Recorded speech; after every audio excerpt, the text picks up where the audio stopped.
اعوذ باللہ من الشیطان الرجیم بسم اللہ الرحمن الرحیم۔ ویورز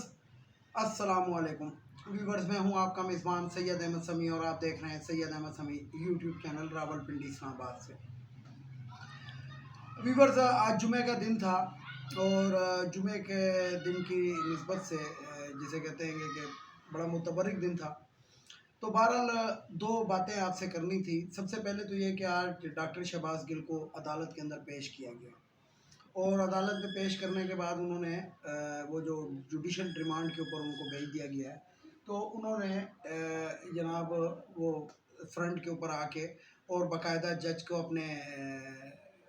اوپر جو ہوا وہ تشدد ہے اس کے نشانات دکھائے، اور اس کے بعد حکومت نے بھی یعنی کہ جسے کہتے ہیں کہ ایک ریکویسٹ کی تھی کہ جسے کہتے ہیں کہ ان کا ریمانڈ دیا جائے، تو بہرحال وہ ڈسٹرکٹ مجسٹریٹ نے وہ نہ مانا اور ان کو جوڈیشل ریمانڈ کے اوپر یعنی کہ جیل منتقل کرنے کی وہ کر دی۔ دوسری طرف میں ایک بات کرنا چاہتا ہوں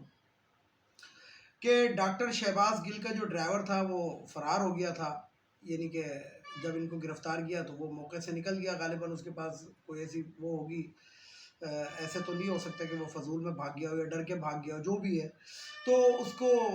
اس کی غیر موجودگی میں یعنی کہ ڈرائیور کی جگہ پہ اس کی بیوی اور اس کی 6 یا 8 ماہ کی بچی ہے، ان کو پولیس نے گرفتار کر لیا۔ پھر عدالت کے اندر ایک بچی کی چیخیں یہ وہ یعنی کہ آپ نے مختلف ذرائع سے سنی ہے بات، اور اس کے بعد وہ بچی کو بھی جیل منتقل کر دیا گیا۔ بہرحال آج جو تھا اس غریب عورت کی 30,000 روپے مچلکوں کے غوث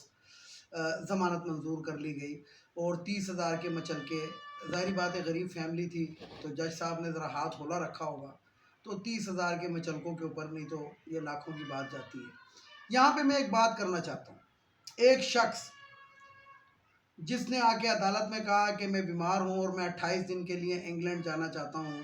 میں اپنا علاج کرانا چاہتا ہوں کیونکہ ان کو بہت زیادہ بیماریاں تھیں، تو پھر ان کا جو چھوٹا بھائی ہوتا ہے وہ ضمانت دیتا ہے اسٹامپ پیپر کے اوپر 50 روپے والے پہ، اور وہ اب 3 سال ہو گیا وہ شخص جو ہے پاکستان نہیں آیا۔ تو جب شہباز گل کے ڈرائیور کی جگہ اس کی بیوی گرفتار ہو سکتی ہے، تو کیا اس کی جگہ وہ جو مفرور ہوا ہے عدالت سے 28 دن کا کہنے کے بعد اب وہ مفرور ڈکلیئر ہو چکا ہے، تو کیا اس کی بیٹی کو اس کی جگہ پہ گرفتار کیا جا سکتا ہے؟ یا پھر جسے کہتے ہیں حمزہ شہباز جو ہے وہ بھاگا ہوا ہے تو اس کی بیوی کو گرفتار کیا جا سکتا ہے منی لانڈرنگ میں؟ تو یہ قومیں وہ تباہ ہو گئیں کہ جس میں امیر کے لیے قانون اور تھا اور غریب کے لیے اور، وہ قومیں تباہ ہو گئیں۔ میں اتنی سی ایک بات کہنا چاہتا ہوں کہ یہ پاکستان کے اندر عدالتوں کے اندر انصاف کا دورہ معیار آپ دیکھیں، ایک طرف مریم نواز کو جج صاحب یہ کہہ کے وہ کر دیتے ہیں بری، مطلب جسے کہتے ہیں کہ ضمانت دے دے کہ یہ خاتون ہے اور ان کے ساتھ دوسرا رویہ رکھا جائے گا، اور دوسری طرف اسی معاشرے کے اندر جسے کہتے ہیں کہ ایک عورت کو جس کو پتہ بھی نہیں ہے کہ میرا شوہر جو ہے جس کی ڈرائیوری کر رہا ہے مطلب یہ اس کا کیا لین دین ہے، کیا وہ ہے ڈرائیور ہے کا، اور اس کی بیوی کو اٹھا لیا جاتا ہے، تو یہ آپ اس سے اندازہ لگا لیں کہ یہ ہم کون سے معاشرے کے اندر رہتے ہیں۔ ویسے میں نے بہت پہلے اپنے ایک ویلاگ کے اندر کہا تھا کہ ہم اس معاشرے میں رہتے ہیں کہ جدھر جوتوں کی دکان جو ہوتی ہے اس میں تو شوکیس لگے ہوتے ہیں، اس میں جوتے شوکیسوں میں رکھے ہوتے ہیں، لیکن جو کتابیں ہوتی ہیں پڑھنے کی وہ فٹ پیریوں پہ بک رہی ہوتی ہیں، زمینوں پہ بک رہی ہوتی ہیں، تو ہم اس معاشرے میں رہتے ہیں۔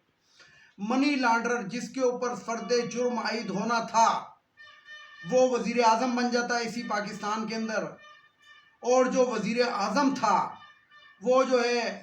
جسے کہتے ہیں کہ ریجیوم چینج ایک آپریشن ہوتا ہے، اور اس کے تحت راتوں رات جو ہے اس کے ممبران کو خریدا جاتا ہے، سندھ ہاؤس کے اندر منتقل کیا جاتا ہے، اور سر عام نوٹوں کی وہ دکھائی جاتی ہے، ویڈیوز شیئر ہوتی ہیں، باہر آ جاتی ہیں، لیکن اس کے باوجود ٹس سے مس نہیں ہوتے ہمارے مقتدر ادارے، ہماری عدالتیں، ہمارے حلقے، ہمارے طاقتور لوگ،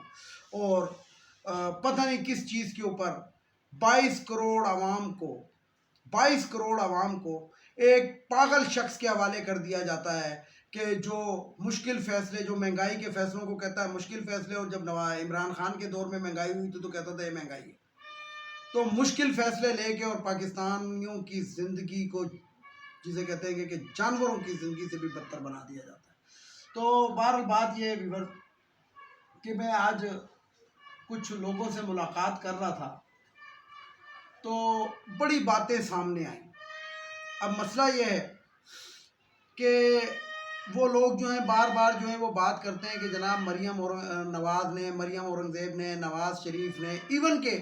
کے ابھی کچھ دنوں کی، یعنی کہ کوئی وہ جو ابھی لندن کا جہاز گرایا تھا، یہ ان دنوں کی بات ہے کہ یہ ایاز صادق، اس نے ٹی وی کے اوپر بیٹھ کے کہا تھا کہ آرمی چیف صاحب آئے تو ان کی ٹانگیں کانپ رہی تھی اور پسینے آ رہے تھے، لیکن اس کے اوپر کوئی بھی ٹس سے مس نہ ہوا، نہ کوئی ادارے ٹس سے مس ہوئے، نہ اس کو بلا کے پوچھا گیا کہ ہاں بھائی جس دن اس شخص نے یہ بیان دیا تھا ایاز صادق نے کہ آرمی چیف کی ٹانگیں کانپ رہی تھی، اس دن میں نے ایک تصویر شیئر کی تھی ایک میجر کی جس کی دونوں ٹانگیں کٹ گئی تھی ایک حادثے کے اندر سیاچین کے اندر. تو میں نے ان کی ایک تصویر شیئر کی تھی کہ یہ ٹانگیں کٹ تو سکتی ہیں، یہ کانپ نہیں سکتی. آج اس تصویر کو دیکھ کے مجھے خود رونا آتا ہے کہ ہم کون سے سہراب کے اندر زندہ ہیں. ایک طرف میرے ملک کے ایک بہترین قسم کی جو دنیا میں بہترین فوج مانی جاتی ہے، اس کی لوگ تذلیل کرتے ہیں. مریم نواز جیسی عورت، نواز شریف جیسا شخص جو 3 ٹائم پرائم منسٹر رہا، اور باقاعدہ اس کے اخباری تراشے موجود ہیں گے کہ جناب پاکستان نے بمبئی میں دہشت گردی کی اور پاکستان اس کے پیچھے ملوث تھا اور ISI کو میں ختم کر دوں گا اگر میں اقتدار میں آ گیا. باقاعدہ میں نے آج بھی شیئر کی ہیں اس کے اخباری تراشے. لیکن یہ جو ہمارے لوگ ہیں ان کو سلوٹ کرنے کے لیے بیتاب ہیں، اور ان محب وطن لوگوں کے لیے جو اقوام متحدہ میں کھڑے ہو کر کہتے ہیں کہ ہمارے لیے اگر کوئی ہے اور ہم کسی کی وہ کرتے ہیں تو وہ رسول پاک صلی اللہ علیہ وسلم ہے. یعنی کہ اس شخص کو آپ یہودی ایجنٹ کہتے ہیں، اس شخص کے بارے میں آپ کیا کیا کہتے ہیں، لیکن آپ لوگوں کو ان لوگوں کے چہرے شاید بھول گئے ہیں کہ جو سرے عام آپ لوگوں کو ٹی وی کے اوپر جلسوں میں جلوسوں کے اندر نعرے لگواتے تھے کہ یہ جو دہشت گردی ہے اس کے پیچھے وردی ہے. یہ مریم نواز کا بڑا پاپولر نعرہ تھا جو بہت زیادہ پاپولر بھی ہوا. جن دنوں یہ مریم نواز نے یہ اور نواز شریف نے بیانیہ شروع کیا تھا ووٹ کو عزت دو، ووٹ کو عزت دو کا کیا مطلب تھا؟ ووٹ کو عزت دو کا مطلب یہ تھا کہ پاکستان کے اندر الیکٹڈ لوگ ہوتے ہی نہیں ہیں، سلیکٹڈ ہوتے ہیں، اور سلیکٹ کون کرتی ہے؟ فوج کرتی ہے. تو انہوں نے کہا تھا ووٹ کو عزت دو. تو ان دنوں بھی میں نے ایک تصویر شیئر کی تھی، اور وہ تصویر یہی شیئر کی تھی میں نے کہ دیکھیں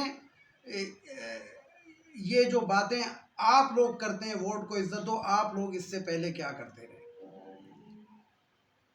مولانا فضل الرحمان یعنی کہ پاکستان کے اندر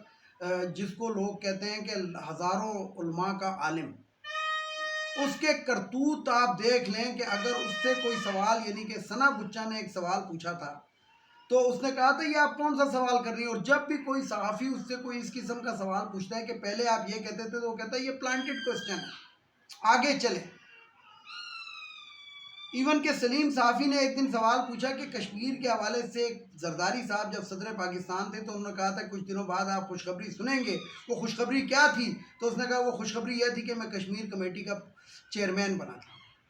آپ اس سے اس شخص کے دوغلے پنے کا اندازہ لگا سکتے ہیں. اور سلیم صحافی کے ہی پروگرام کے اندر اس نے کہا تھا کہ کرپشن میرے لیے ایشو نہیں ہے.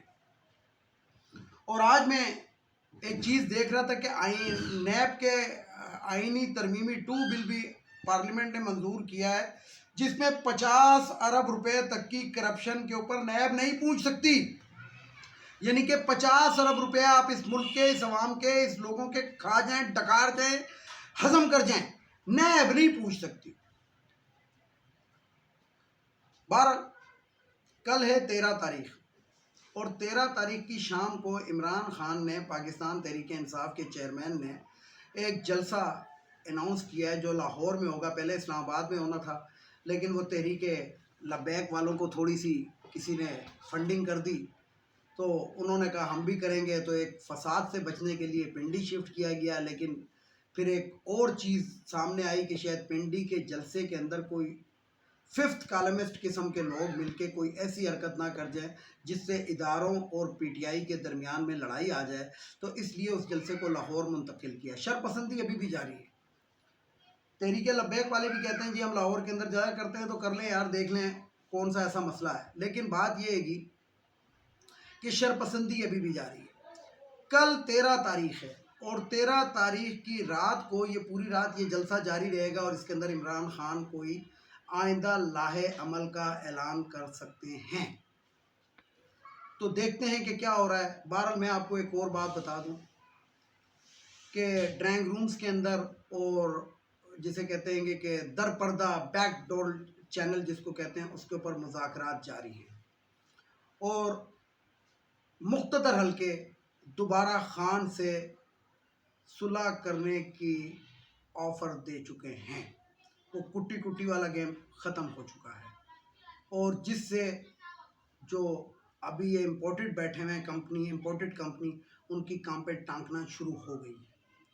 ویڈیو کو لائک کریں، شیئر کریں، سبسکرائب کریں، بیل آئیکن کے بٹن کو ضرور دبائیں تاکہ میری نیکسٹ ویڈیو آپ کو مل سکے۔ اس کے ساتھ ہی اجازت چاہوں گا تمام دیکھنے والے سننے والوں کو۔ اللہ حافظ۔ اور آخر میں وہی نعرہ، پاکستان زندہ باد۔